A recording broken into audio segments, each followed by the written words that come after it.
네, 안녕하세요. 이데일리 TV 아나운서 김민겸입니다. 2025년 새해가 밝았습니다. 여러분 새해 복 많이 받으시길 바라겠고요. 투자 전략 또한 꼼꼼하게 챙겨봐야겠죠. 오늘 또 알찬 순서 준비를 해봤습니다. 2025년 미국 증시 대전망이라는 주제로 유동원 유안타증권 글로벌자산배분 본부장님과 함께 이야기 나눠보도록 하겠고요. 가치투자 1세대 2025년 증시는 이라는 주제로 이채원 라이프자산운용 의장님과 함께도 또 투자 전략 세워보도록 하겠습니다. 마지막으로는 불확실성 속 기회포착이라는 주제로 SK증권의 최석원 경영고문님과 함께 또 투자 전략까지 세워보도록 할 텐데요. 이 방송 보시면서 또 올해 전략까지 꼼꼼하게 시청해 주시면 좋을 것 같습니다. 자, 그럼 바로 한번 만나보도록 하겠습니다.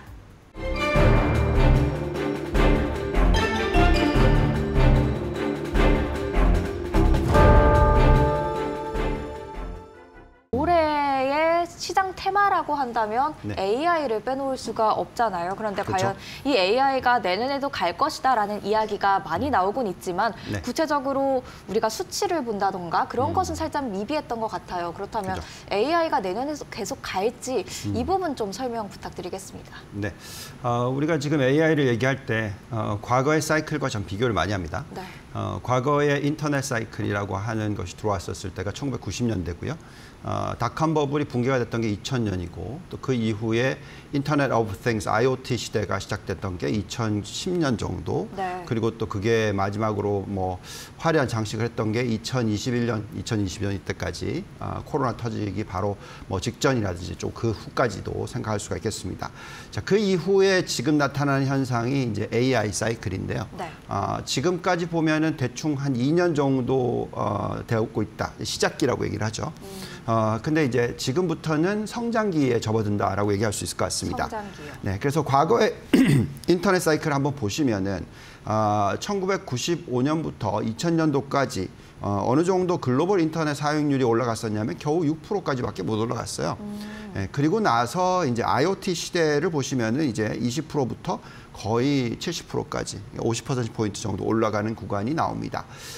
제가 생각할 때는 이렇게까지 오래 걸리지 않아요. 이번 이 AI 사이클은. 네. 왜냐하면 이때는 뭐 기억하시겠지만 광 케이블을 깔아야지만 인터넷이 연결이 되는 그런 시대였었던 거고요. 네. 그만큼 설비 투자하는데 많은 돈이 필요했습니다. 근데 지금은 다 아시겠지만 AI를 주도하는 것이 데이터 센터고요. 네. 데이터 센터를 지금 이미 상당수를 깔았다라고 얘기를 하고 있죠. 그렇기 때문에 이제 추론 시대로 넘어간다라는 얘기까지 나오고 있는 것이고요.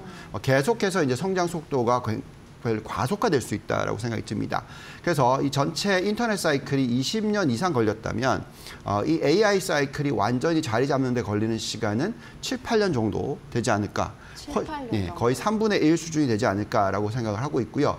그렇다면은 앞으로 짧게 보더라도 뭐 3년 정도는 최소 남아있다라고 생각하는데 뭐 2년으로 보면 그렇고요. 그게 아니라 뭐 알파고가 시작됐던 몇 년 전으로 계산하면은 앞으로 뭐 한 2년 정도 남아있다. 뭐 이렇게 생각할 수도 있겠고요. 근데 네. 정확한 정답은 없습니다. 얼마나 성장을 하느냐 하는 부분이 중요하겠고 그 부분에 있어서는 결국 생산성이 중요하거든요. 네. 그래서 앞으로 얼마나 성장하는 것이냐라는 걸 보면은 생산성이 계속 올라가고 있으면 성장을 하고 있다라고 생각하시면 되고요.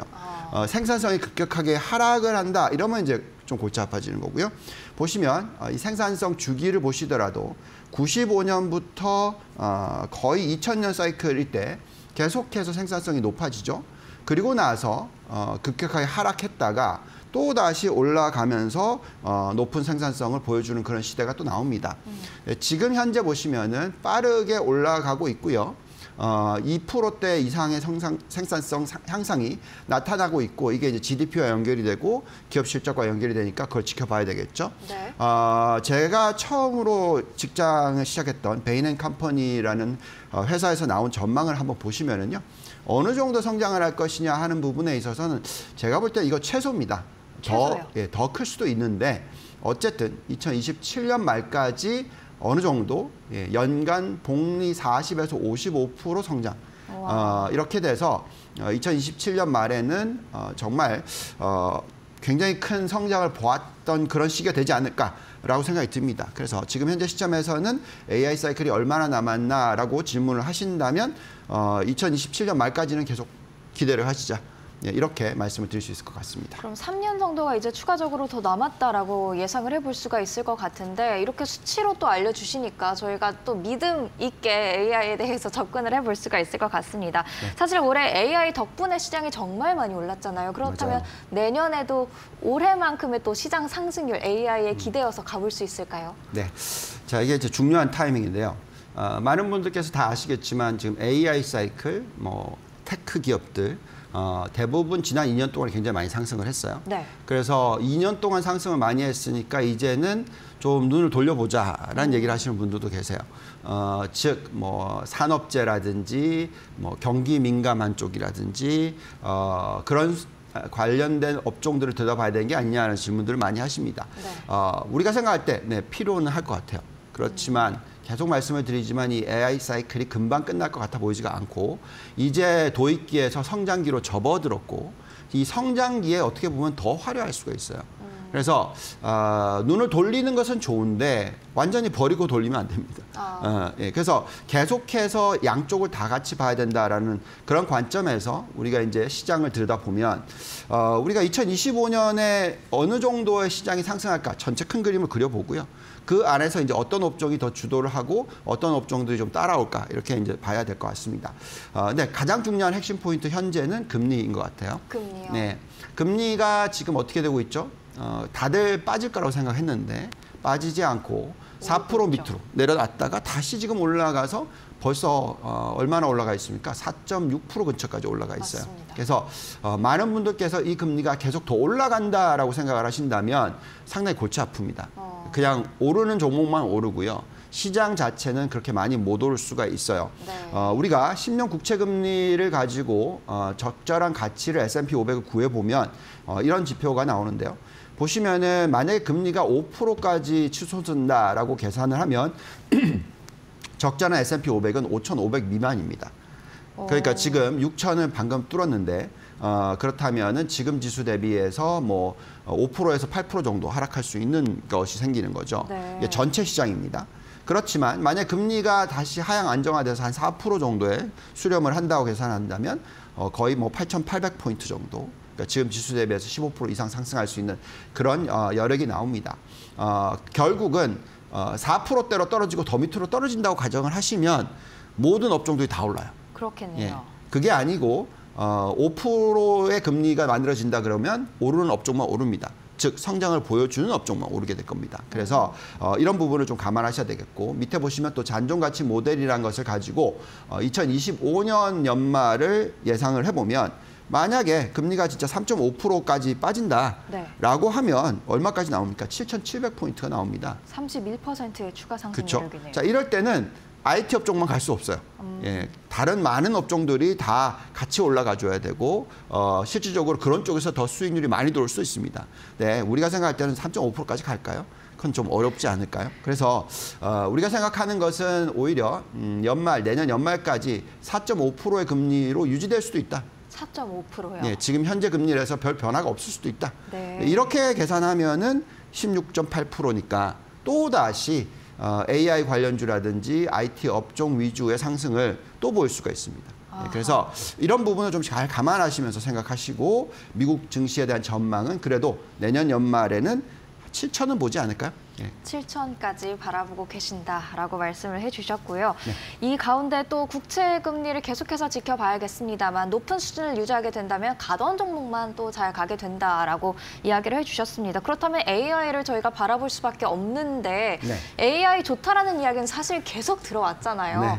그래서 AI 이외에도 저희가 함께 또 관심을 가져봐야 될 업종이 있다면 뭐를 꼽아주시겠어요? 네, 꼽아 드릴 수 있고요. 근데 이제 AI를 자꾸 이제 AI가 많이 올랐으니까 다른 걸 본다라고 생각할 수가 있잖아요. 그렇게 보기보다는 AI가 많이 올랐고요.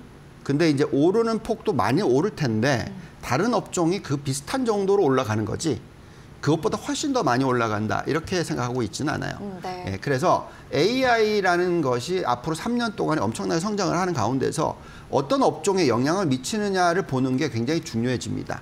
예, 그래서 한번 테이블을 올려주시면 우리가 가장 중요하게 생각하는 것이 AI가 계속 활성화되면 네. 그게 그냥 AI 관련주만 올라가는 게 아니에요.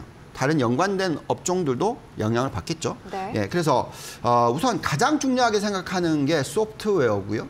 그 다음이 이제 반도체입니다. 네. 이게 영업 마진율이라든지 순이익 마진율을 5.2에서 4.8%포인트 올려준다. 이게 무슨 얘기냐면 앞으로 이게 3년 더 간다고 치면 네. 그 3년 동안에 저 정도의 마진이 높아진다라는 거는 어느 정도로 보셔야 되냐면 ROE가 자기 자본 이익률이요. 그냥 뭐 5% 이 정도 올라가는 게 아니고요. 몇십 프로가 올라갈 수도 있어요. 마진이 그렇게 늘어난다는 건 정말 중요한 얘기입니다. 그래서 여전히 우리가 생각할 때는 소프트웨어와 반도체에 대한 초점을 맞추셔야 되고요. 네. 그 다음으로 올라오는 게 뭐냐면 에너지입니다. 에너지요. 예, 그러니까 에너지를 잘 생각해 보시면 왜 관심을 가져야 되냐면 AI를 계속 구동을 하려면 데이터 센터를 계속 써야 되고 그쵸. 데이터 센터가 많아지면 많아질수록 전력 소비량이 늘어나고 네. 그래서 에너지를 안정적으로 공급하는 시스템이 만들어져야 되거든요. 그렇기 때문에 에너지가 굉장히 중요해지는데 그래서 요즘에 얘기 많이 나오고 있는 게 뭐 원자력도 얘기 많이 나오고 있고 그 이외에 또 보시면은 뭐 신재생 에너지도 있고 아니면 고유 에너지도 있고 그래서 이런 쪽에서 얼마나 생산성이 높으냐가 또 중요하거든요. 네. 예, 그래서 이런 에너지 관련 쪽에 대한 관심을 가져보시는 것도 상당히 뭐 좋아 보인다라고 말씀을 드리겠고요. 뭐 그 이외에 유틸리티라든지 미디어 인터테인먼트 이런 쪽은 뭐냐면 결국 AI를 이용해서 서비스를 만들 거 아니겠습니까? 그렇죠.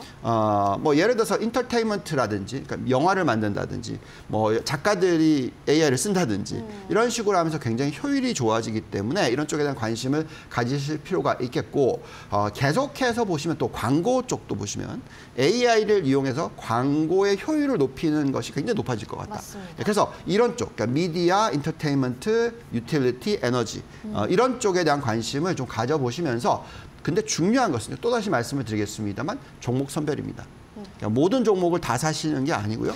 예를 들어서 반도체 오래 보시면 네. 엔비디아를 사야지 인텔을 사시면 큰일 났었죠.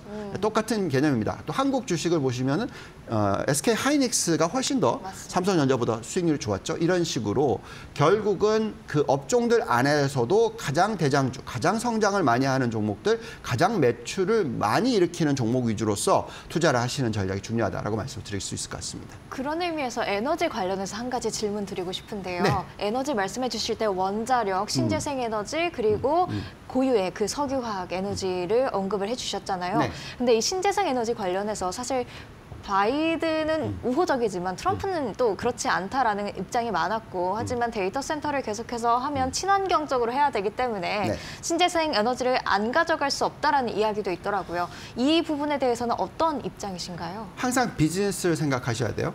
그러니까 트럼프가 당선이 됐던 2016년 그리고 계속 안 좋았던 에너지 업종이 언제 엄청난 상승을 보이냐면 2019년, 20년에 마지막 한 해에 네. 폭등을 합니다. 네. 그러니까 신재생 에너지 종목들이.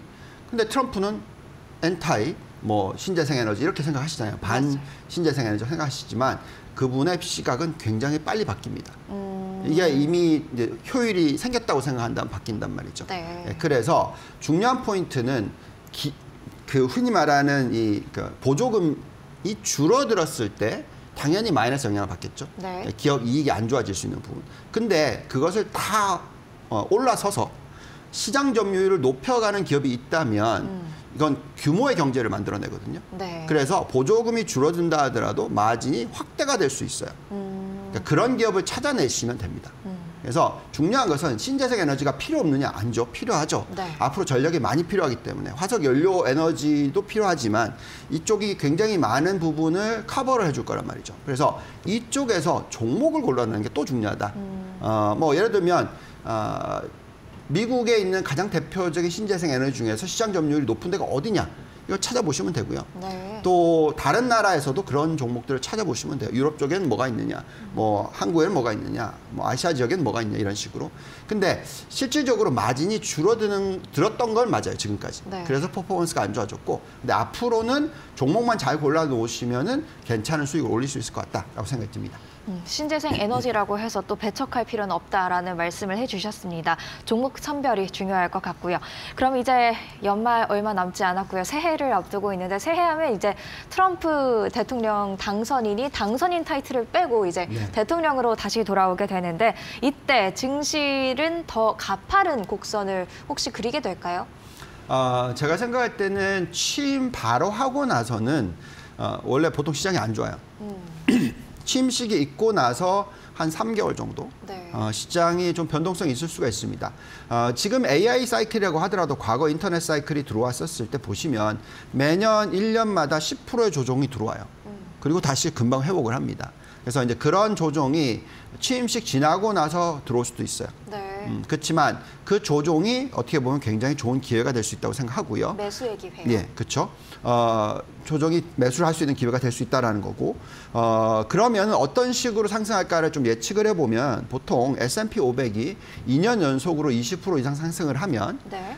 그 다음 해에 또 상승을 할 확률은 75%고 얼마나 상승을 할 것이냐 평균 12.3%가 나오지만 사실 저거는 95년과 2000년 시대와 비교하면 좀 다른 얘기가 나옵니다. 저기 나오지만 95, 96 이후엔 33%, 97, 98, 죄송합니다. 96, 97 다음에 28%, 그리고 98, 99 다음에는 20% 보시면 다 20% 이상이죠. 네. 그래서 저희가 생각하는 것은 올해 이후에 내년에도 또다시 20% 이상의 상승을 보일 것 같다라고 우리는 생각하고요. 네. 그게 가장 주도하는 이유가 이 AI 사이클이라고 생각을 하고요. 물론 다른 쪽에서는 이런 얘기도 합니다. 펀스트레스에서 얘기하는 거 보면은 상반기가 굉장히 좋을 거고 하반기는 안 좋을 수 있다. 다음을 넘겨주시면 그렇게 얘기를 하기도 하지만 네. 글쎄요. 그건 잘 모르겠습니다. 그걸 어떻게 정확하게 매번 알 수가 있겠습니다만 연말로 계산했을 때 제가 생각할 때는 연간 단위로 20% 정도의 상승률은 보여줄 수 있을 것 같고요. 그다음에 그렇게 하려면 가장 중요한 건 여전히 성장주 위주의 투자가 중요하다라고 말씀을 드릴 수 있을 것 같고 다음 차트를 보여주시면 최근에 장이 빠지면서 성장주는 가는데 보시면 가치주는 빠졌죠. 네. 그래서 이번에 빠질 때도 또 가치주가 빠져요. 제가 볼 때는 성장이 유지가 되면은 주가는 계속 올라갑니다. 그렇게 보셔야 되겠고 또 다음 차트를 한번 보시면은 결국은 가장 중요한 쪽은 여전히 IT다. 여전히 IT다. 그렇죠.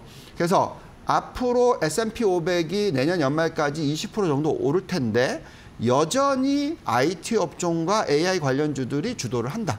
근데 그 주도하는 폭이 옛날에는 뭐 다 IT만 오르고 나머지는 아예 못 오르고 이랬다면 이제 IT가 예를 들어서 30% 정도 오르고 나머지가 한 15% 오르고 뭐 이런 식의 이런 식으로 좀 변해가지 않을까. 네. 뭐 갑자기 완전히 확 바뀌어가지고 IT는 성장을 안 하고 나머지가 막 성장을 하는 시대가 되기는 어렵지 않을까 이렇게 보고 있습니다. AI 또 IT 중심에서 조금 온기가 다른 시장 전반으로 퍼지는 그런 시장을 예상을 해볼 수가 있을 것 같고요. 또 트럼프 당선인이 이제 대통령으로 돌아오게 되면 레드 수입, 일명 상하원까지 다 공화당이 가져가게 되는 그런 모습이 나타나게 되는데 레드 수입 때의 또 시장은 어땠는지 궁금하거든요. 네. 자, 평균적인 숫자만 놓고 말씀을 드려보면은요. 테이블을 올려주시면 답이 나와 있는데 얼마나 오르냐면 12.9%. 그러니까 첫 해를 얘기를 하는 겁니다. 그리고 총 얼마냐 이렇게 보시면은 이제 8년 정도 나와 있고요.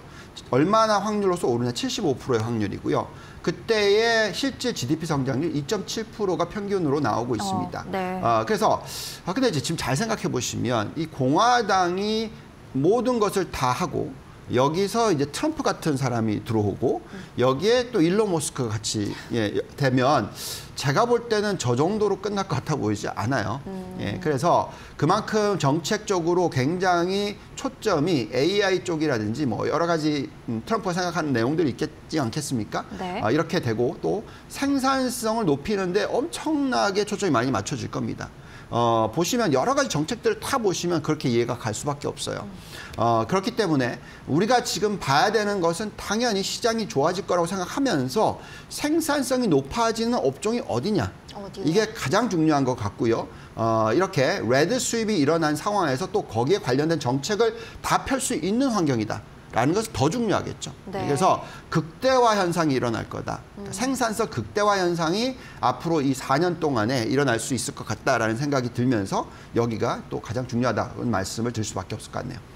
네, 앞으로의 또 시장 이야기를 얘기를 해주실 때 이렇게 과거 통계 데이터로 계속해서 이렇게 뒷받침해 주시고 계신데요.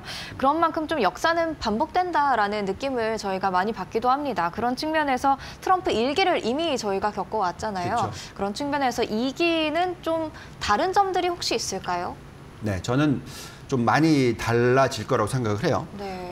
모든 사람은 경험으로서 더 실력이 늘죠. 공고해지죠. 네, 그리고. 그렇죠. 공고해지죠. 그래서 첫 그 4년은 굉장히 모든 아이디어를 다 쏟아부었고 그러다가 이제 막판에 힘들어졌잖아요. 예, 그렇기 때문에 이번에는 아마 트럼프 대통령이 훨씬 더 좀 세련되게 나올 거다라고 네. 생각을 합니다. 또한 거의 뭐 죽을 뻔했지 않습니까? 그런 경험을 하게 되면 사람이 굉장히 신중해질 수도 있어요. 그렇지만 어쨌든 중요한 것은 이분의 목표는 미국을 가장 강한 나라로 만들겠다 이거잖아요. 계속해서 맞습니다. 앞으로 시대적으로 그런 강한 나라를 만들겠다라는 얘기거든요. 자, 그렇다면 또 여기 나와 있듯이 그 미국의 우선주의와 보호무역주의 부분에 대한 내용도 있고요. 또 리스크를 좀 감안하면서 성장을 이끌어 갈 거다라는 얘기 있고요. 물론 많은 분들이 불확실성이 확대된다고 생각하지만 저는 그렇지 않습니다. 굉장히 트럼프 대통령은 굉장히 클리어한 사람인 것 같아요. 자기가 원하는 게 뭐고 네. 예, 아닌 게 뭐고 이런 식으로 얘기하는 것 같고요. 그다음에 제조업 부분에 있어서도 경쟁력을 키우려고 하고 있다라는 부분이 되겠고 안타까운 부분은 저물가를 만들려고 하지만 재정 지출을 확대할 때는 이게 상당히 좀 양면적인 부분이 있어서 좀 어려울 수도 있다라고 생각을 하지만 네. 정말 다행스러운 것은 일론 머스크가 있단 말이죠. 예, 그래서 일론 머스크가 들어오게 되면은 저물가를 만들어낼 수 있는 가능성이 생깁니다. 왜? 생산성이 높아지기 때문에. 그래서 이런 부분들을 좀 생각하셔야 될 것 같고요. 또 그 다음에 보시면 이제 무역 수지 적자 부분에 있어서는 많이 줄어들 수 있겠죠. 다음 페이지 넘겨주시면 그리고 또 이런 부분이 있을 수 있습니다. 적자국에 대해서 어떻게 영향을 미칠 거냐. 가장 영향을 많이 받는 것은 당연히 중국이고요. 그 다음 멕시코, 베트남, 독일, 아일랜드, 대만, 일본, 한국의 순입니다.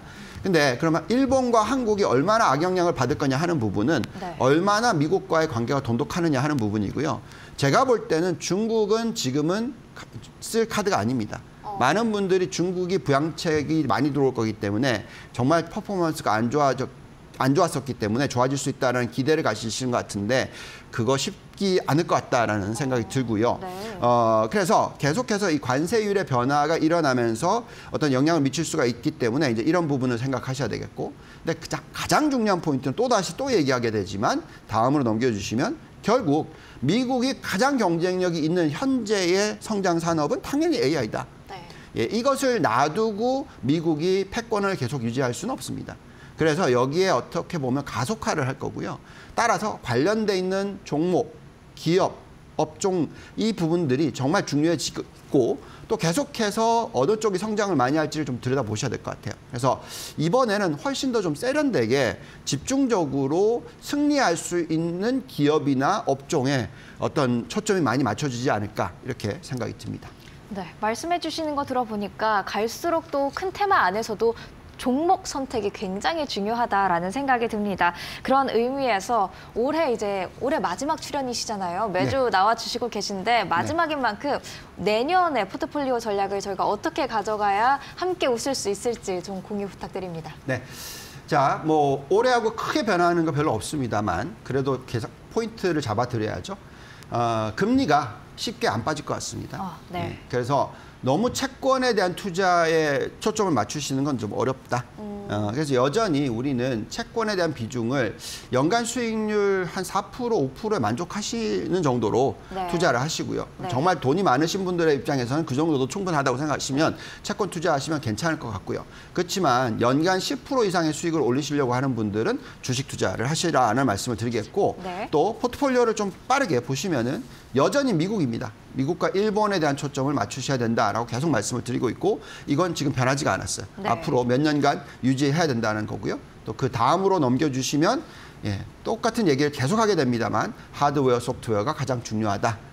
IT 업종이 가장 중요하다. 그리고 그 이외에 신재생에너지, 뭐 전기차, 로봇, 우주항공, 또 심지어 양자 컴퓨터까지 관심을 좀 가져보시면서 투자하시는 게 중요하지 않을까라는 생각이 듭니다. 네, 이렇게 내년에 포트폴리오 어떻게 짜야 할지 함께 아이디어까지 얻어봤습니다. 지금까지 유동원 글로벌 자산 배분 본부장과 함께했습니다. 말씀 감사합니다. 감사합니다.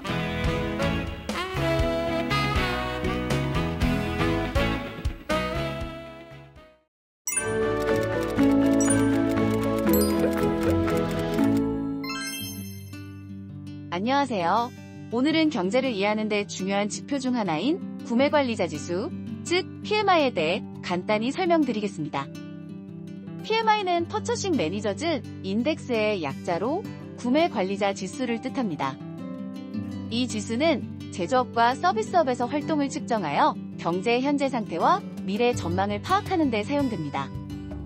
PMI는 기업의 구매 관리자들이 직접 보고한 데이터를 기반으로 작성되며 신규 주문, 재고 수준, 생산 수준, 공급업체 배달 시간, 고용 환경 등의 5가지 주요 지표를 기반으로 산출됩니다. PMI 지수는 경제 활동을 현재와 미래를 분석하는 데 매우 중요한 역할을 하는데요. 특히 제조업과 서비스업 부문에서의 PMI 지수가 경제 활동 수준을 파악하는 데 사용되며 미 연준을 포함한 많은 기관들이 주시하는 지표이기도 합니다. 경제의 전반적인 건강 상태를 가장 신속하게 반영하기 때문이죠. PMI는 50을 기준으로 경제의 확장과 수축을 구분합니다. 50 이상이면 경제 활동이 확장되고 있다는 신호로 일반적으로 기업의 수익성 증가와 고용시장 개선, 소비자 신뢰도 및 지출 증가로 이어집니다. 반대로 지수가 50 이하로 떨어지면 경제 활동이 위축되고 있다는 뜻으로 해석되는데요. 이것은 투자 감소, 고용 축소, 경제 성장률 하락으로 이어질 수 있습니다. PMI는 정부, 기업, 투자자 모두에게 유용합니다. 정부는 경제 정책을 설계할 때, 기업은 사업 전략을 세울 때, 투자자는 시장 동향을 파악할 때 PMI 데이터를 참고합니다. 특히 PMI는 다른 경제 지표들보다 빠르게 발표되기 때문에 경제의 선행 지표로 평가받습니다. PMI를 통해 경제의 현재 상태를 파악하고 미래를 예측함으로써 변화에 잘 대비할 수 있는 거죠. 특히 미국의 PMI 지수는 전 세계 경제에 영향을 미칠 수 있습니다. 미국 경제가 글로벌 경제에 미치는 영향이 크기 때문이죠. 시청자 여러분도 발표일에 눈여겨보시면 경제의 흐름을 파악하실 수 있을 거예요. 안녕하세요. 오늘은 경제 뉴스에서 자주 들리는 CPI, 즉 소비자 물가지수에 대해 알아보겠습니다. 지금부터 쉽게 설명해 드릴게요. 먼저 CPI는 컨서머 프라이스 인덱스의 앞자를 딴 말인데요. 일상 속에서 구입하는 각종 물건과 서비스의 가격 변동을 측정해 나타내는 물가지표를 의미해요. 주거비, 자동차비, 식료품, 의료 등 생활에 필수적인 여러 가지 항목들의 가격을 바탕으로 평균을 내서 CPI를 계산하죠. 그럼 왜 CPI가 중요할까요? 먼저 CPI가 올랐다는 것은 일상에서 소비하는 밥값이나 생필품, 소비부터 서비스까지 지불해야 하는 가격이 높아졌다는 것을 의미합니다. 월급 등 가계 소득은 동일한데 소비자 물가만 오르게 되어 지출만 늘어나게 되는 것이죠. 즉, CPI의 상승폭이 크다는 것은 곧 인플레이션이 높다는 것을 의미합니다. 때문에 CPI 지표를 통해 정부는 경제정책을 세우고 중앙은행은 금리를 조절합니다. 물가의 안정을 위해 기준금리 인상으로 대응하는 것이죠. 정리하자면 CPI의 큰 상승은 인플레이션이 높다는 의미로 해석되고 금리 인상과 유동성 축소로 이어지게 되는 거죠. 이렇게 CPI는 금리에 영향을 주기 때문에 주식시장 등 자본시장에서도 CPI의 추이를 크게 주목합니다. 금리의 상승은 유동성의 축소로 이어지고 주식 등 위험자산의 하락으로 이어지기 때문이죠. 이렇게 CPI는 증시에 빠르게 반영되고 정책에도 영향을 미칩니다. 오늘은 소비자 물가지수 CPI에 대해 알아보았습니다. 우리 생활에 어떤 영향을 미치는지 앞으로도 관심 있게 지켜보면 좋겠죠? 오늘도 시청해주셔서 감사합니다.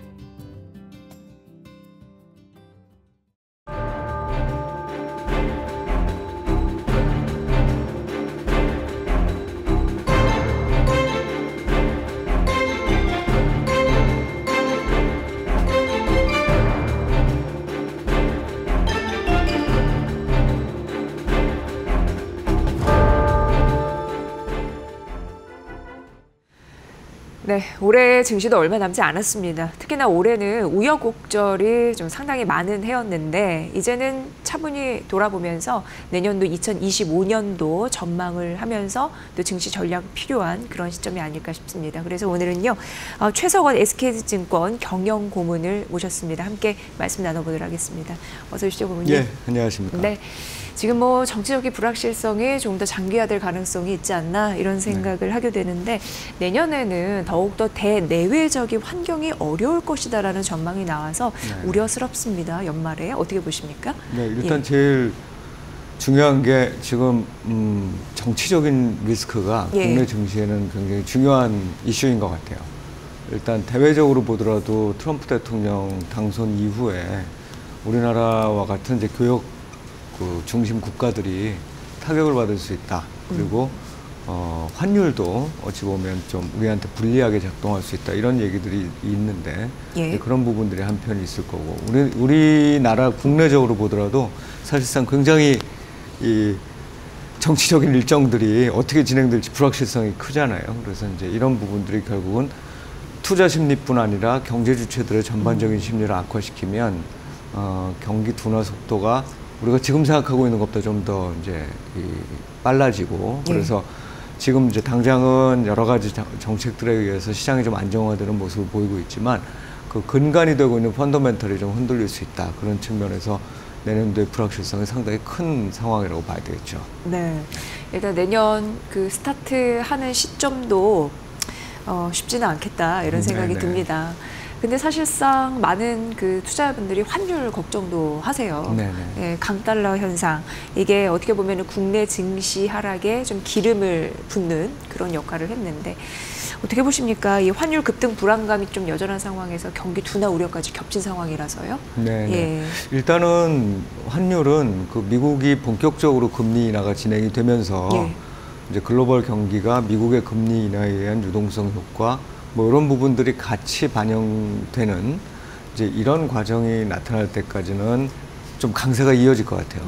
그러니까 이제 달러와 강세가 이어진다는 얘기는 사실 각 나라의 환율들은 좀 이 약세를 보이는 거니까 또 통화 가치는 약세를 보이는 거니까 통화 가치 약세는 수출 기업들한테 어떤 좋은 측면이 있긴 합니다만 사실 그것보다 더 중요한 건 글로벌 수요가 얼마나 늘어나느냐의 문제인데 이제 금리 인하기에 경기가 둔화되면서 글로벌 수요가 줄어든다면 이 환율에 의한 효과가 상당 부분 이제 상쇄가 되고 이제 반면에 환율이 주는 국내 내부의 내수 압박이라든지 또는 물가 상승 압력은 여전하겠죠. 그래서 일단 기대는 내년도 한 그 상반기를 지나면서 미국의 금리 인하가 좀 진행이 되면서 전반적인 어떤 이 강달러가 좀 멈추지 않겠느냐는 예상을 하고 있는데 거기에 강달러는 강달러고 우리나라 고유의 지금 원화 가치를 하락시키는 요인들이 있잖아요. 그 부분도 같이 지금 상반기 중에는 좀 집중될 것 같기 때문에 강달러, 그러니까 우리가 1,400원대 환율 좀 높다고 생각하지만 이거를 어찌 보면은 이제 좀 내년 상반기까지는 스탠다드로 보고 가야 되는 이런 환경이 아닐까 생각을 하고 있습니다. 높아질 환율을 어느 정도 좀 감내하면서 가야 되는 내년도 시장 예상을 해주셨고요.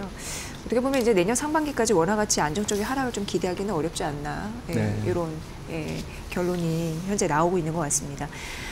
사실 이제 그 시장도 많이 떨어졌잖아요. 여러 가지 우여곡절 겪으면서 그러면 2025년은 뭐 저가 매수에도 들어왔으면 좋겠고 어쨌든 국장 투자자로서 많은 분들이 좀 안정화됐으면 좋겠는데 라는 생각 하실 겁니다. 근데 그 밑바탕에는 외국인의 순 매수가 받쳐줘야 가능할까 싶은데 그 조건이 있을 것 같아요. 지금은 여전히 매도세를 보이고 있으니까요. 외국인 매도가 이제 왜 시작됐는지를 좀 살펴볼 필요가 있죠. 상반기만 해도 매수했어요.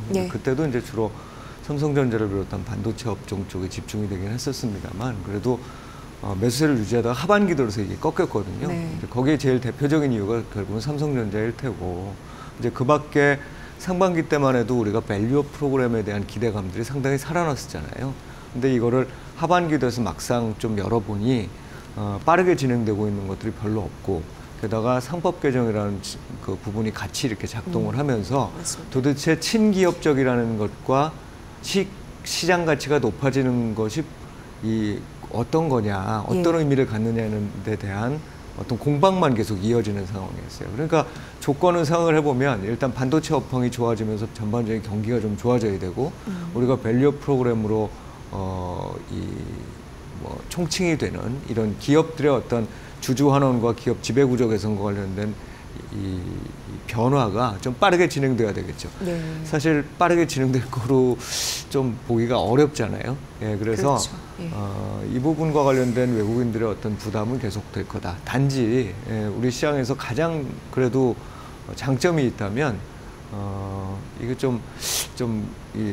그렇게 보실 수도 있지만 가격이 싸다는 거거든요. 그래서 투자자들은 기본적으로 쌀 때 사서 비쌀 때 파는 게 기본입니다. 예. 그래서 경기가 좋건 나쁘건 또 뭐 금리가 높건 낮건 또 어떤 리스크가 있건 아니건 간에 그러한 전반적인 리스크 대비해서 지금 너무 싸졌다라고 하면 외국인들이 들어올 수도 있어요. 근데 그거를 우리가 추세적으로 볼 수는 없겠죠. 왜냐하면 적정 가격이 되면 그다음부터 안 들어올 테니까. 그래서 말씀드린 대로 그런 좀 제반 여건들, 경제 펀더멘털과 뭐 정치적 리스크라는 게 좀 완화된다는 가정하에 경제 펀더멘털과 기업 밸류 프로그램에 대한 어떤 박차가 다시 한번 가해지는 것, 이런 것들이 외국인들이 들어오는 계기가 되지 않을까 싶습니다. 네.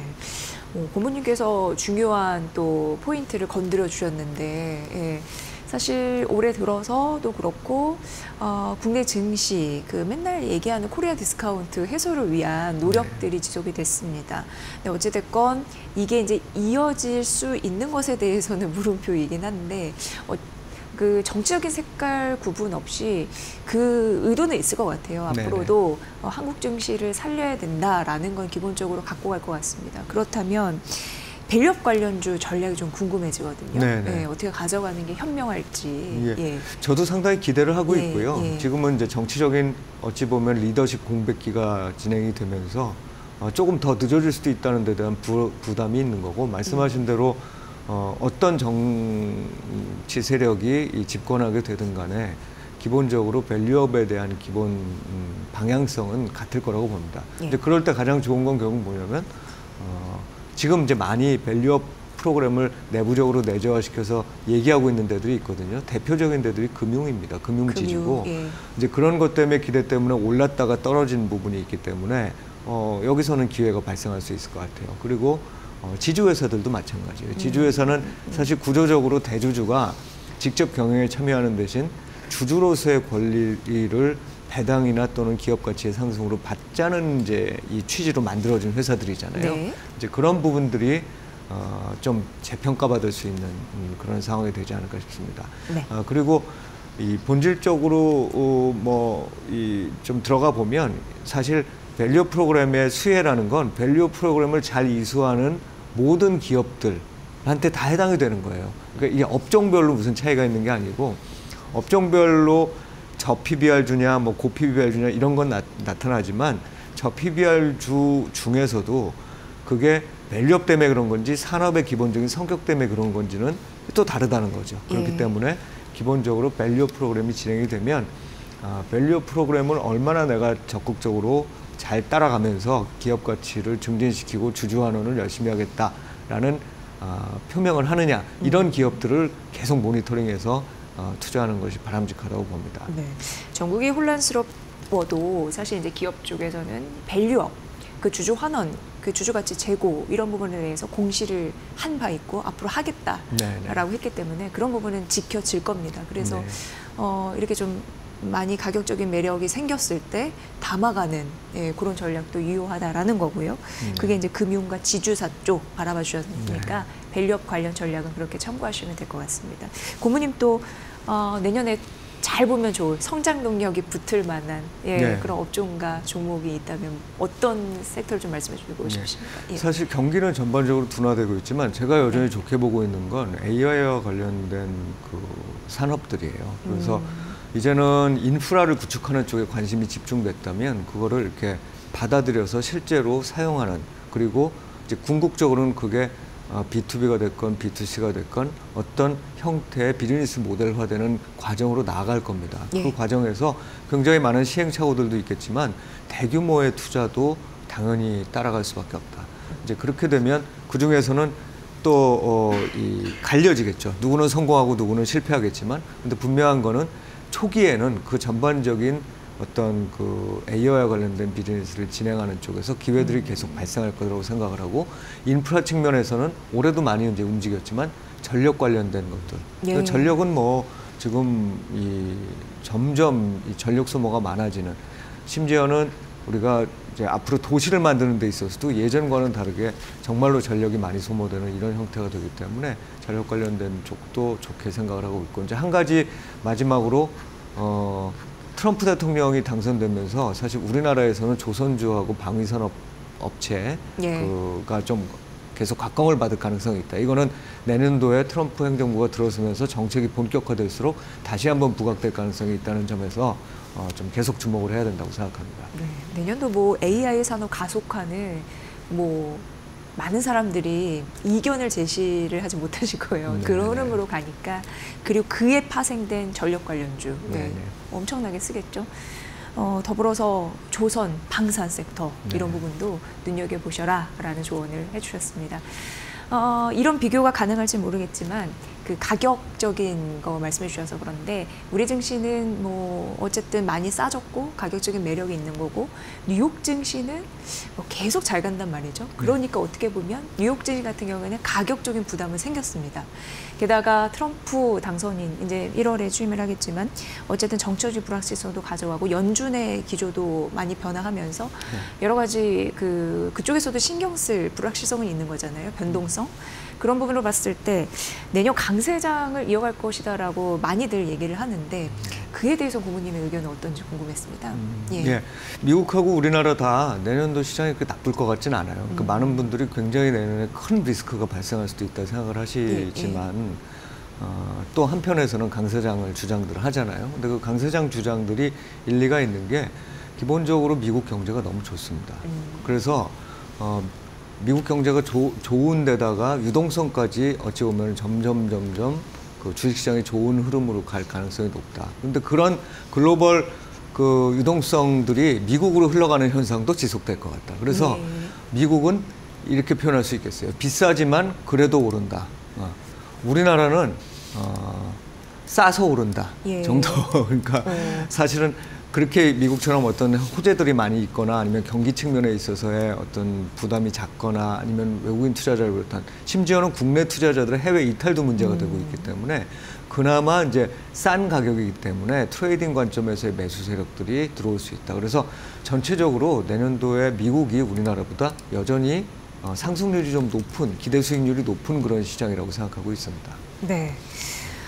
예, 올해 이제 잘 마무리해야 될 시점이고 내년이 이제 얼마 남지 않았습니다. 오늘 최성훈 고모님께서 내년도 전략 말씀해 주셨는데 어찌됐건 위기와 기회가 공존하는 장이 될 것 같고요. 우리 투자자분들은 그 기회를 잘 잡으셔야 될 것 같습니다. 오늘 내년 전망에 대해서 최석원 SK증권 경영 고문의 분석으로 들으셨습니다. 잘 들었습니다. 고맙습니다. 네, 고맙습니다.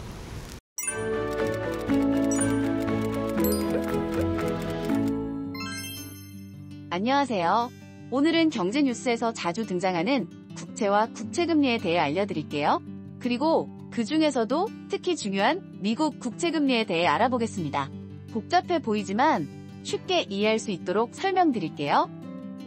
먼저 국채란 무엇일까요? 국채는 국가가 돈이 필요할 때 발행하는 채권입니다. 쉽게 말해 정부가 국민이나 투자자들로부터 돈을 빌리고 나중에 이자를 붙여 돌려주는 방식이죠. 이때 이자가 바로 국채 금리입니다. 국가는 기업이나 지방정부에 비해 부도나 파산의 위험이 적겠죠? 때문에 안정적인 투자처로 인식되고 상대적으로 이자율도 낮습니다. 그럼 국채금리가 왜 중요할까요? 국채금리는 단순히 투자자들에게 주는 이자율일 뿐만 아니라 경제 전체의 기준금리처럼 작용합니다. 국채금리가 높아지면 은행 대출 이자도 오르고 기업이 돈을 빌리는 비용도 증가합니다. 반대로 국채금리가 낮아지면 대출이나 투자가 더 활발해질 수 있죠. 그 중에서도 미국 국채금리는 세계 경제의 건전성 지표로 이용될 만큼 매우 중요합니다.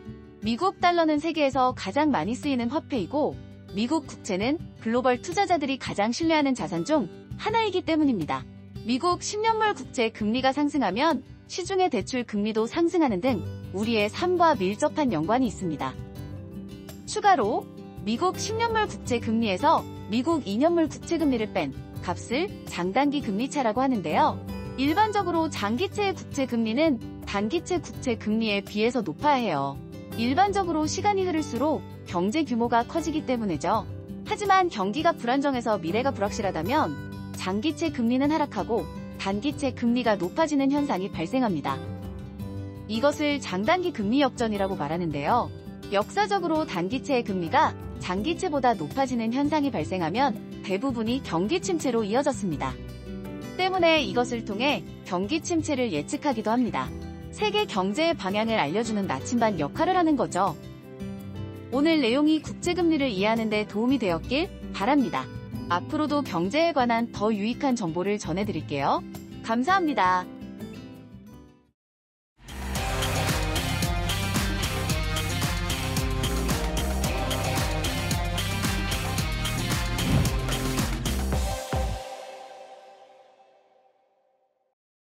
네, 대담한 대담 시작을 하겠습니다. 한국은요, 뭐 주식시장 다 아시겠지만 오랫동안 코리아 디스카운트라는 멍해를 좀 뒤집어 쓴 그런 연결고리가 참 강했습니다. 이 문제를 해결해야지 국가 경제가 탄탄해질 텐데라고 많이 주장하시고 노력해 오신 분이 있는데 한국 가치투자 아버지로 굉장히 유명하신 분이 있거든요. 바로 이채원 라이프자산운용 이사회 의장이십니다. 최근 뭐 트럼프 2.0 시대와 탄핵 정국이 맞물려서 시장이 많이 좀 어려운데 이에 대한 위기 그리고 우리가 어떤 마음으로 또 올 한해 정리를 하고 내년도 증시를 또 새롭게 시작해야 될지 그에 대해서 좀 여쭤보도록 하겠습니다. 이채원 회장님 모셨습니다. 어서 오세요. 네, 안녕하세요. 네. 오늘도 뭐 환율이 비상이 되고 코스피 코스닥이 점수를 잃고 있는 상황에서 시장이 많이 고꾸라졌습니다. 그렇습니다. 많은 생각이 좀 드실 법한데요. 어떻게 보고 계세요? 뭐 매우 우울합니다. 사실은 매우 우울하지만 또 이럴 때일수록 또 희망을 가지고 또 바닥이라는 생각도 들어요. 지금 상황이 보면 모든 악재가 지금 다 반영이 되고 있는데 뭐 환율 불안, 뭐 글로벌 경기 둔화, 극도로 부진한 대수. 반도체를 비롯한 이제 주력 산업들의 실적이 좀 부진한 것도 사실이고, 게다가 이제 뭐 대외 리스크까지, 관세 리스크까지 부각이 돼 있고, 더더군다나 지금 이렇게 안 좋은 상황에서 지금 탄핵 정국까지 겹쳐서 그야말로 좀 더 이상 나올 악재가 있을까라고 생각할 정도로 모든 불확실성에 좀 정점을 찍은 게 아닌가 지금은. 심지어는 뭐 또 다른 악재가 나와도 주가가 별로 안 빠질 것 같은 생각이 들 정도로 너무 많이 빠져서요. 너무 많이 빠지고 밸류에이션 자체도 지금 우리가 12개월 포워드 PR이 한 8배가 안 되는 것 같아요. 지금 현재. 근데 유럽이 지금 13배 정도 되는 것 같은데 저희 상황이 좀 유럽보다는 나은 것 같은 상황이 들어요. 그래서 지금은 제 생각에는 너무 어려운 시기지만 희망을 가져야 된다. 이럴 때 주식을 안 사면 언제 사겠느냐 이런 생각을 많이 해보고 과거 35년간 경험을 돌이켜봐도 이럴 때 주식을 매수해서 손해본 적이 많이 있었을까? 오히려 뭐 2, 3년 전에 코스피 3,300 갔을 때 그때 뒤늦게 샀을 때 손해를 보는 거지 좀 이런 상황에는 오히려 좀 좋은 매수 시기가 아닌가 이런 생각을 해봅니다. 그러니까 더 이상의 악재가 나올 수 있을까? 더 이상의 악재가 혹여나 있더라도 지수가 너무 많이 빠졌기 때문에 저가 매수의 기회로 활용하라. 이럴 때를 항상 대비해서 어느 정도 실탄을 갖고 있는 건 굉장히 중요해 보입니다. 투자 입장에서도 보셔야 될 것 같고요. 지금 뭐 탄핵 정국을 거치면서 뭐 오늘도 굉장히 중요한 이슈가 이제 오후에 있습니다만 코리아 디스카운트 요인의 또 하나 원인으로 또 지목이 되고 있는 상황입니다. 근데 이제 국가의 흥망성쇠를 좌우할 수 있는 밸류업 이쪽으로도 이제 많이 관심을 가지셨는데 그 추진 동력이 약화될 것이라는 우려감이 참 컸습니다. 그렇습니다. 사실은 뭐 단기적으로는 그럴 수 있어요. 좀 정치적 혼란으로 동력이 좀 약화될 수는 있다고 생각하는데 중장기적으로 보면은 저는 이 대세의 흐름은 누구도 막을 수 없다고 생각을 하고 있어요. 예를 들면 코리아 디스카운트를 없애겠다고 하는 대의 명분인데 누가 뭐 그걸 왜 없애? 이렇게 얘기하실 분은 누구도 없을 거라고 보여지거든요. 이거는 어떤 당국이 한다고 될 일도 아니고 당국이 안 한다고 안 될 일도 아닌 것 같아요. 이거는 시대적, 사회적 흐름과 그 요구에 의해서 진행이 되고 있는 거기 때문에 저는 뭐 굉장히 낙관적으로 보고 있고요. 일본이 10년 걸렸는데 저희가 뭐 하루아침에 될 일은 아니고요. 뭐 3년, 5년에 걸쳐서 차근차근 뭐 진행이 잘 될 거라고 보고 있고 네. 지금 어쨌든 뭐 금투세도 폐지가 됐고 뭐 상법 개정이라든지 세제 개편 같은 경우도 진행이 되고 있기 때문에 저는 상당히 잘 될 걸로 보고 있습니다. 중장기적으로는 반드시 돼야 되고요. 맞습니다. 사실 이거는 어떻게 보면은 굉장히 뚜렷한 명분이 있기 때문에 지금 정치적인 혼란이 가중되고 또 정치적인 불확실성이 장기화될 가능성이 있음에도 불구하고 이건 정치색을 따져서는 또 안 되는 부분이기 때문에 모두 이제 투자자의 또 니즈에 맞는 그런 정책을 또 내놓을 가능성도 있어서 그렇습니다. 뭐 정치 투진 동력이 약화될 가능성이 있다라고 하지만 이건 좀 기후에 지나지 않을 것이다. 저는 그렇게 보고 있습니다. 그렇게 생각을 해보시면 될 것 같고요. 요즘 뭐 신문도 그렇고 온라인도 그렇고 뭐 여러 가지 뭐 콘텐츠들도 다 들어보면은 내년 경제를 안 좋게 생각을 하시더라고요. 특히 기업하는 그 환경에서도 그 기업 경기 실사 지수라 해서 BSI 같은 경우에도 오늘 보니까 뭐 34개월 연속 100을 밑돌았다. 굉장히 살림이 안 좋아지고 있는 상황인데 오늘 또 의장님 환율이 1,484원까지 올라갔습니다. 굉장히 빡빡하고 코스피 2,400 그리고 코스닥이 670선이 무너지고 있는 상황인데 사실 평소에 코리아 디스카운트 극복을 위해서는 환율 안정이 굉장히 필요하다고 말씀하셨잖아요. 그런 의미에서 그렇습니다. 환율 이거 참 분석은 어려워하더라고요. 전문가들도. 그렇죠. 어떻게 봐야 될까요? 뭐 누구도 예측을 할 수는 없는 거죠. 누군가 얘기를 하더라도 대부분 이제 거짓말이 될 거기 때문에 저도 뭐 그런 예측은 하지 않습니다만은 뭐든지 너무 과하면 또 조정을 받는 거고 환율이 너무 과하게 뭐 강세로 가든지 약세로 가든지 반드시 되돌림이 있을 거고요. 지금 이런 현상들은 좀 극에 달하고 있다라는 생각이 많이 들기 때문에 지금 추세 자체는 뭐 환율이 또 올라가는 추세에 있겠지만은 어느 순간 이제 안정될 걸로 보여지고 있고요. 특히 이제 누구도 이제 원화가 이렇게 극도로 약세로 하는 원하지 않습니다. 사실은 미국 입장에서 봐도 미국의 많은 내수 산업들이 한국 기업과 경쟁을 하고 있지 않습니까? 예를 들면 자동차 같은 기업들은 뭐 이대로 가다가는 정말 어려운 치명적인 지금 문제에 부딪힐 가능성이 큽니다. 그렇기 때문에 적정한 환율 수준으로 이제 회귀를 할 걸로 보여지고 있고 또 국내 주력 산업들이 대부분 시클리컬하기 때문에 지금 꼭 기업이 나쁘다라고 보는 거는 사실 대응을 못해서 나쁜 것도 있겠지만은 사이클상 지금 어떤 재고 사이클이라든지 이런 제조업 사이클로 봐서 좀 저점에 있는 거다라고 이제 보여지기 때문에 사이클이 돌아서면 또 우리나라에 상장되어 있는 기업들은 대외 의존도가 높고 경기에 민감하기 때문에 또 가장 수혜를 많이 받는 업종이기도 합니다. 그래서 그런 희망을 가지고 환율 문제는 저는 그렇게까지 우려할 상황은 아니다라고 생각하고 있습니다. 또 좋은 기업도 있거든요. 지금 고환율에 따른 수혜주들 엄청나게 수혜를 받는 기업도 있기 때문에 뭐 해외 기업들이 또 피해를 받는 기업도 많이 나오지 않겠습니까? 그래서 일방적으로 갈 수만은 없습니다. 환율은. 대표적으로 고환율 수혜주라고 하면은 조선, 그런 뭐 섹터, 수출 관련주들이죠. 조선, 자동차, 이런 업종들이 방산, 이런 쪽 또 보시면 좋을 것 같고, 그러니까 세상에 모든 일이 터졌을 때 빛과 그림자가 있기 때문에 그거를 전략적으로 잘 활용할 수 있는 지혜가 무엇보다 필요하지 않나. 그리고 또 하나 재미있는 거는 어떤 이제 시장의 성견성이라고나 할까? 환율이 굉장히 약할 때 환율 수혜주의 주가가 안 올라요, 이상하게. 정말 이상하더라고요. 오히려 환율이 강세일 때, 워낙 강세일 때 좀 수출 관련주가 이제 바닥이라고 생각하고 오르는 적이 많았고. 오늘 전반적으로 떨어진 흐름들이 있더라고요. 원래는 급등해야 되잖아요. 환율이 이 정도면. 근데 더 이상 환율이 올라갈 것으로 안 보기 때문에 이제 그런 게 아닌가 싶은 생각도 들어요. 오늘 제가 그 마켓나우 2부 앞에서 그 고환율 수혜주에 대해서 좀 이렇게 종목을 보여드렸는데 다 파란불이어가지고 이유를 좀 찾아봤었는데 환율이 너무 이제 올라갔기 때문에 내릴 일밖에 남지 않았다 이런 생각을 갖고 있는 성견성이 그냥 있는 것 같아요. 시장은. 항상 이제 추세를 이어가지는 않을 테니까 맺고 끄는 그런 부분을 좀 보셔야 될 것 같고요. 의장님께서는 지금 잠시 언급을 해주셨지만 35년간 금융업계에 종사하시면서 굉장히 다양한 각도로 투자자들에게 방향성을 언급해 주셨던 대표적인 분이십니다. 근데 그 중에서도 기업 지배구조 개선 이런 쪽으로 좀 득적을 많이 남기신 분 중에 한 분이시고요. 한국 기업 지배구조 관련해서 한국 경제에 어떤 역할을 해왔고 지금 이제 필요한 개선이 시급한 이건 우리 항상 얘기하는 부분이겠지만 지금 이 시점에 굉장히 또 정국이 혼란스러우니까 어떤 게 있는지 궁금합니다. 지금 금융위는요 기업의 밸류업 프로그램 이 부분과 관련해서 세제 지원을 재추진할 것이다라는 방침까지는 밝혔습니다. 그렇습니다. 사실 뭐 요즘은 지배구조라는 말 표현을 잘 안 쓰죠. 뭐 거버넌스라는 표현을 많이 쓰고 있는데요. 거버넌스라고 기업 거버넌스라는 표현을 쓰고 있습니다. 거버넌스가 취약하기 때문에 사실 코리아 디스카운트가 생긴 거고 지금 경제에도 좀 이렇게 좋은 역할을 못 하고 있는 것 같아요.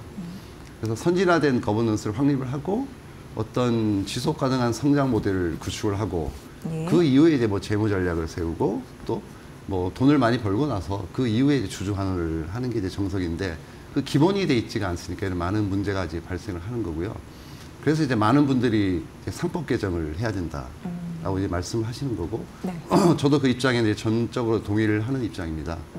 그 내용을 살짝 좀 말씀해 주실까요? 이제 상법 제 382조 3항에 관련됐는데요. 이거는 이제 주주의 충실 의무, 이사의 충실 의무에 관한 규정입니다. 그래서 한 줄로 요약을 하면은 이사는 회사를 위해서 일한다라고 되어 있습니다. 근데 주주를 위해서 일하지는 않는 거죠. 근데 이제 글로벌리 보면은 이제 선진국 같은 경우는 대부분 미국, 유럽도 마찬가지고 지금은 심지어는 이제 주주 자본주의도 비난을 받고 있습니다. 뭐 주주만을 위해서 일하니? 그러면 소비자는, 뭐 종업원은? 그럼 환경은 어떻게 할 거야? 사회적 책임도 져야지.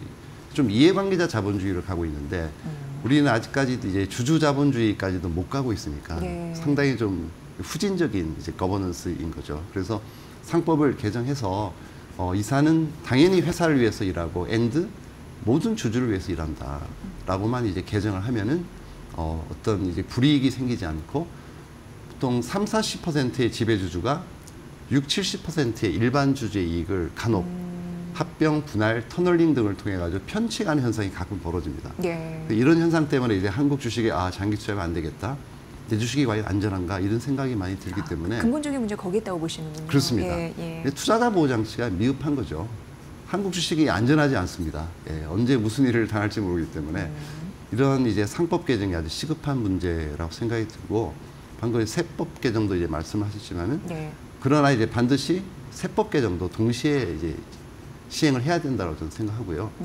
뭐 기업에 너무 가혹할 수 있잖아요. 상법을 개정하면 아무래도 경영하기 어려워진다는 말씀들을 많이 하시니까 그것도 뭐 전혀 뭐 어느 정도 이해는 되는 부분이긴 합니다.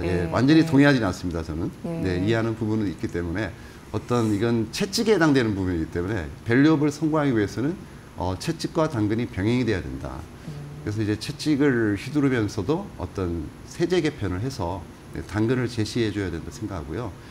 그 첫 번째 세제 개편이 저는 이제 배당 소득 분리과세라고 생각하고 있습니다. 사실 주식에 투자해서 돈을 버는 방법 두 가지겠죠. 첫째는 시세 차익이죠. 지금 금투세가 폐지돼서 양도 차익에 대한 세금 없습니다. 근데 주식에 투자해서 버는 두 번째 방법은 배당금이 되겠죠. 배당금은 왜 세금을 내야 되죠? 같은 주식에 투자하는 건데. 그게 좀 비합리적이라고 생각하고 있고 주식에 투자하는 것은 어떻게 보면은 산업과 기업을 응원하고 우리가 리스크를 안고 장기 투자를 해서 배당금을 받는 건데 거기에 이제 세금을 매기는 건 좀 과하다. 근데 이 세금만큼은 최소한 분리과세를 하자라는 게 제 생각이고 그래서 이자 소득과 똑같이 15.4%를 분리과세를 하면은 배당이 엄청 늘어날 것 같아요. 그렇죠. 코리아 디스카운트도 해소되는 그런 요인으로 작용할 수 있다는 강력한 요인이 될 수가 있고 돈이 풀리죠. 지금 현재 우리나라의 시가 배당률이 낮지 않습니다. 한 2.8% 정도는 돼요. 그러면 시가총액이 한 2,000조 정도 되기 때문에 배당금이 한 50조 이상 풀립니다, 매년. 근데 배당 성향이 15%밖에 안 되기 때문에 뭐 일본이 30이 넘고 대만도 50이 넘죠. 궁극적으로 이제 두세 배 정도 올라가면 배당금이 한 100조 정도 늘어나게 돼요. 그 돈이 연말에 풀리면은 경기에 엄청난 도움이 될 수가 있다고 생각하거든요. 그래서 이것만은 이제 반드시 시행이 돼야 된다라고 생각하고 있고, 물론 이제 향후에는 이제 상속세 문제까지 이거는 대국민적 합의와 동의가 필요하겠지만은 뭐 당장 급한 건 아니겠지만 서서히 지금 스터디를 해서 좀 상속세도 개편을 해서 좀 합리적인 수준으로 좀 낮추는 게 필요할 것 같아요. 사실 이제 돈이 안 풀리는 게 부자들로 하여금 어떤 지갑을 열어주는 정책을 취해야 되는데 자꾸 지갑을 닫게 만들어서는 안 된다고 생각을 해요. 그래서 이런 정책을 풀면 이제 돈이 풀리니까 뭐 나이 드신 분들이 돈을 그렇게 많이 쓰지는 않잖아요. 그러면 좀 소비도 중요한데요. 예, 경제가 돌아가려면 예. 빨리빨리 증여를 해서 자녀들이 좀 돈을 쓰게 하는 게 오히려 소비에 도움이 되지 않을까 싶은 생각을 많이 합니다.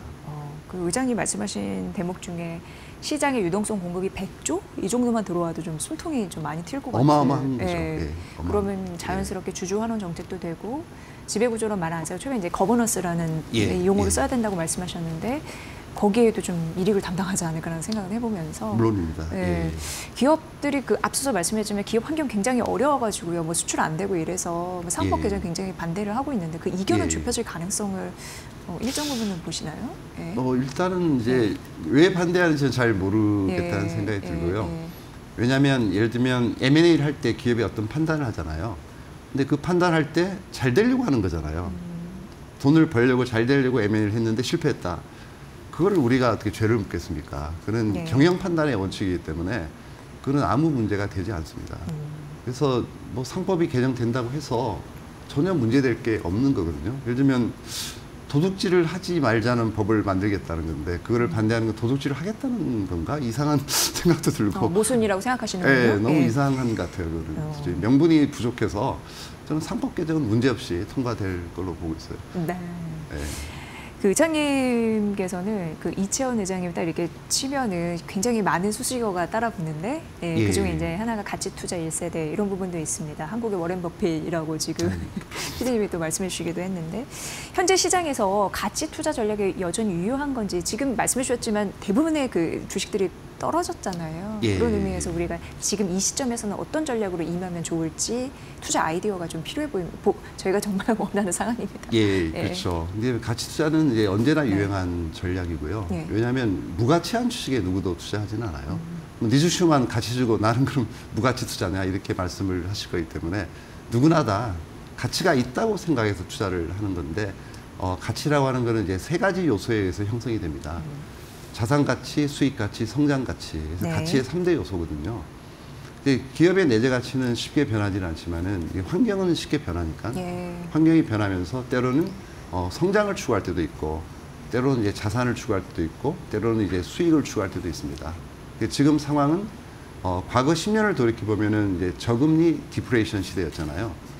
금리는 계속 떨어지고 물가는 계속 떨어지니까 뭔가 신규로 사업을 하기가 굉장히 편한 세상이었던 것 같아요.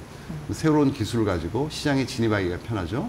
낮은 금리의 자금을 조달하고 심지어는 IPO를 통해서 쉽게 자금을 조달하기도 하고 물가는 계속 떨어지니까 예를 들면 유통기지를 지을 때도 계속 땅값이 떨어졌죠. 과거 10년간 디프레이션 시대니까. 그러니까 경쟁사보다 더 좋은 가격에 더 효율적인 설비를 도입을 할 수가 있으니까 이제 진입하기가 편한 거예요. 그래서 과거는 후발주자 시대다. 네. 즉 이제 성장주의 시대였던 것 같고 지금은 환경이 180도 바뀌어서 뭐 물가도 엄청 오르고 금리도 올라가지고 오히려 고금리 인플레이션 시대에 진입을 했습니다. 물론 향후에는 이제 중금리, 중물가로 이제 안정을 취하겠지만 지금 현재는 어쨌든 물가도 많이 올랐고 금리도 많이 올라가지고 뭔가 새로 사업을 시작하기가 너무 힘든 국면이 된 거예요. 맞습니다. 예. 예, 제가 아는 어떤 기업도 과거에 이제 100억 주고 공장을 졌는데 네. 2년 전에 지금은 200억 가지고도 2배 쉽지가 이상 않다. 뛴 건가요? 예, 그렇기 예. 때문에 지금은 이제 어떤 기업이 유리하냐면 이미 충분히 현금을 많이 가지고 있고 차입금이 없고 좋은 부지, 좋은 공장, 좋은 설비, 좋은 일을 이미 가지고 있는 어떤 선발주자. 많지 거의- 않겠네요, 근데. 그렇죠. 우량 기업이겠죠. 예, 예, 이런 예. 기업들의 시대가 이제 곧 도래할 것 같다라는 생각을 많이 하게 됩니다. 네. 예. 평소에 탄탄한 기초 펀더멘털을 갖고 있고 자금력도 좀 풍부한 예, 그렇습니다. 대기업 위주가 살아날 가능성이 있겠네요. 꼭 예. 대기업이라고 볼 수는 없는데요. 예, 예. 재무 구조가 좋아야 되는 거니까 작더라도 강한 기업, 아. 차입금이 없고 예. 현금을 많이 들고 있으면서 빚이 별로 어떤, 없고 경쟁력 예. 있는 기업들. 예. 근데 이게 극단적인 사례가 몇 년 전에 하나 있었는데요. 네네네. 어떤 이제 제지회사입니다. 제지회사인데 불행히도 공장에 불이 났어요. 3년 전에. 그래서 공장이 전소가 돼서 아이고. 예, 그래서 안타까운 일이 벌어졌는데 그래서 회사가 2년 전에 공시를 했습니다. 네. 보험금을 한 1,400억 정도 받은 것 같은데 플러스 500억 해서 1,900억을 투입해서 공장을 3년에 걸쳐서 새로 짓겠다고 했는데 네. 아직도 시작을 못하고 있다는 소식을 아직도요? 들었어요. 예. 지금 얘기를 들어보니까 3천억을 투입해도 똑같은 공장을 짓기가 어려운 시대가 온 것 같아요. 첫 삽부터 뜰 수 없는 현실이군요. 그래서 이제 설비가 굉장히 중요한 시대가 왔고 그래서 이미 설비를 갖고 있는 기업이 굉장히 유리하다. 그래서 과거에는 좀 기업을 밸류에이션하는 지표들도 뭐 PER, PBR 이런 걸 많이 쓰다가 뭐 PSR 매출을 썼다가 심지어는 PDR이라고 들어보셨어요? Price to Dream Ratio, 꿈에 투자한다. 근데 지금은 오히려 이제 대체 비용이라는 Replacement Cost. 그러니까 어떤 기업의 설비가 있는데 그 똑같은 설비를 지금 현금으로 만들 수 있는 금액이 얼마냐, 뭐 이런 거예요. 그걸로 이제 가치를 평가하기 때문에 지금은 어떤 자산의 가치가 중요한 시기가 왔다고 생각합니다. 요즘에는 그러니까 막무가내 이게 오를 거야 뜬구름 잡지 말고 그 재무제표를 확실히 보고 들어가는 습관도 더욱더 철저하게 지켜야겠다 이런 생각을 그렇습니다. 의장님 답변 속에서 좀 얻을 수가 있었습니다. 이제 얼마 남지 않았습니다. 트럼프 2.0 시대. 지금 뭐 벌써부터 막 영향력이 엄청나서요. 어떤 전략을 좀 가져와야 될까요? 왜냐하면 환율은 떨어지지 않을 것 같은 금리 수준은 굉장히 정책적인 부분은 뭐 주가에 반영이 많이 돼 있는 것 같은 생각이 들고요. 근데 뭐 어떠한 정권이 들었더라도 지금 본인이 처음에 이제 말씀하셨던 거와 다른 정책을 펴는 경우를 많이 봤어요. 왜냐하면 시대적 요구가 있고 사회적 요구가 있는 거고 미국의 현재 처해진 환경이 있는 거잖아요. 근데 미국이 지금 아시다시피 재정 적자가 좀 심각합니다. 지금 거의 2차 대전 수준까지 왔다 그러고 많은 부분을 좀 이자로 내고 재정을 소비하고 있는 상황입니다. 그래서 어떤 정권이 들어선다고 하더라도 제가 보기에는 돈을 더 많이 풀긴 어렵다라는 생각은 들어요. 지금 전 세계 유동성 미국이 공급을 많이 하고 있지 않습니까? 그래서 보면 최근에 모든 자산들이 뭐 코인도 오르고 주가도 많이 오르기도 했지만은 이제는 더 이상 이제 공급을 하기는 어렵지 않을까. 그렇게 하면 이제 유동성이 좀 축소되는 효과가 있어서 조금 이제 유동성 장세는 좀 마감을 하는 게 아닌가. 그런 생각이 들기 때문에 전략을 좀 바꿔야 된다는 생각을 하고 있어요. 네. 정말 그 어떤 기사에서 봤는데 트럼프 대통령은 이렇게 비교를 해보니까 공약 이행률이 낮다. 그런 조사 결과가 있더라고요. 좀 참고를 해보시면 될 것 같고 마지막으로 올해를 잘 마무리하고 내년 투자의 기쁨을 좀 많이 얻으셨으면 좋겠거든요. 지금이 기회라고 말씀하신 것처럼 조언 한 말씀 좀 듣고 마무리하겠습니다. 지금 어쨌든 패러다임이 크게 바뀌는 시기라고 이제 방금도 말씀을 드렸고 과거에 이제 성장 가치를 추구했다면 지금은 어떤 수익 가치나 자산 가치 쪽에 좀 관심을 가지시고 이 부분에서 이제 거버넌스가 좋고 지속 성장 가능한 모델을 가지고 있고 꾸준히 돈을 잘 벌고 있는 기업 그리고 주주 환원의 의지가 있는 이런 기업에 투자한다면 저는 오히려 한국 주식에 투자하는 게 내년에는 가장 좋은 성과가 날 수 있지 않을까 생각을 하고 있고 저희도 기대를 많이 하고 있고요. 지금 거의 저희는 국내 주식에 올인할 생각을 가지고 있습니다. 저희 회사는. 야, 듣던 중 반가운 소리가 나왔습니다. 3대 가치가 첫째 자산, 두 번째 수익, 그리고 성장 가치라고 했는데 지금은 자산과 수익 가치에 조금 더 집중을 해야 되고 한국장, 불장 우리가 이런 얘기는 지금 쉽게 못하지만 지나고 나면 또 그때 그랬었지 이렇게 생각하는 것처럼 지금 많이 떨어졌을 때 잘 또 주춤할 수 있는 지혜가 필요하지 않나. 맞습니다. 내년 또 푸른 뱀의 해니까요. 지혜롭게 현명하게 그렇게 투자 전략 세우시면 좋을 것 같습니다. 오늘 연말에 이렇게 소중한 발걸음 해주셔서 감사드리고요. 내년에도 좀 잘 부탁드리겠습니다. 감사합니다. 이채원 라이프자산운용 이사회 의장과 함께했습니다. 고맙습니다.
네, 작년 올해 한 해 너무나도 힘들었습니다. 그렇기 때문에 올해는 정말 꼼꼼하게 투자 전략 세우면서 많은 분들이 성공 투자하셨으면 좋겠습니다.